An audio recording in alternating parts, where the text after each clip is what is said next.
வளைகுடா பகுதிக்கு 2500 கடற்படை வீரர்களுடன் 3 போர்க்கப்பலை அனுப்புகிறது அமெரிக்கா. குவைத் எண்ணெய் ஆலை மீது ஈரான் தாக்குதல். ஈரான் மீதான இஸ்ரேல் அமெரிக்க படைகளின் தாக்குதல் 3வது வாரத்தை எட்டியுள்ளது. இதற்கு பதிலடியாக வளைகுடா நாடுகள் மீதும் அங்குள்ள எரிசக்தி கட்டமைப்புகள் மீதும் ஈரான் தாக்குதல் நடத்தி வருகிறது. நேற்று குவைத்தின் மினா அல் அஹ்மதி எண்ணெய் சுத்திகரிப்பு நிலையத்தில் ஈரான் திடீரென தாக்குதல் நடத்தியது. ஈரானில் இருந்து வந்த 2 ட்ரோன்கள் நடத்திய தாக்குதலில் குவைத் எண்ணெய் ஆலை தீப்பற்றி எரிந்தது. ஒரு நாளைக்கு சுமார் 7,30,000 பீப்பாய் எண்ணெயை சுத்திகரிக்கும் திறன் கொண்ட இந்த சுத்திகரிப்பு நிலையம் பலத்த சேதம் அடைந்திருக்கிறது.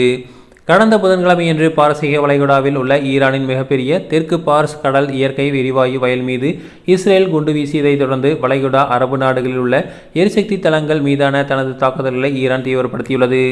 ஈரானிய ஏவுகணைகள் வருவதாக இஸ்ரேலிய ராணுவம் எச்சரித்ததைத் தொடர்ந்து ஜெருசலேமிலும் தாக்குதல்கள் நடத்தப்பட்டன. துபாய் நகரின் மீது ஈரானின் இருந்து வீசப்பட்ட ஆரம்பகட்ட தாக்குதல்களை வான் பாதுகாப்பு படைகள் இடைமறித்தன. இருப்பினும் அங்கு பலத்த குண்டுவெடிப்பு சத்தம் கேட்டது. புனித முஸ்லிம் நோன்பு மாதமான ரமலானின் முடிவை குறிக்கும் ஈத் அல் ஃபித்ர் பண்டிகையை மக்கள் கொண்டாடியிருந்தனர். மேலும் மசூதிகளில் அன்றைய முதல் தொழுகைக்கான அழைப்பு விடுக்கப்பட்டது. அந்த நேரத்தில் ஏவுகணையை தடுத்ததால் ஏற்பட்ட தீ விபத்து பெரும் பீதியை ஏற்படுத்தியது. பஹ்ரைனில் உள்ள எண்ணெய் கிடங்கும் ஈரான் ட்ரோன்களால் தாக்கப்பட்டது.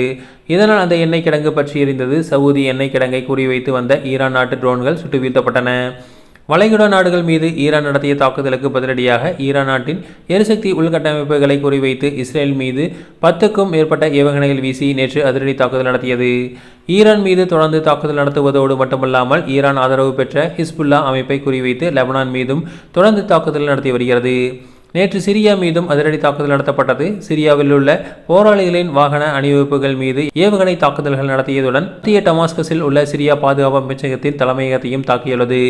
இந்த நிலையில் அமெரிக்க ராணுவம் மத்திய கிழக்கு பிராந்தியத்திற்கு மேலும் 3 போர்க்கப்பல்களையும் சுமார் 2500 கடற்படை வீரர்களையும் அனுப்பி வைப்பதாக ஒரு அதிகாரி தெரிவித்துள்ளார்.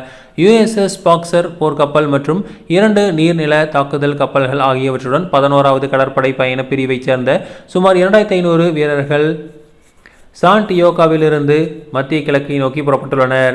இந்த கப்பல்கள் மத்திய கிழக்கிற்கு எந்த இடத்தை சொல்கின்றன என்பது குறிப்பிடவில்லை.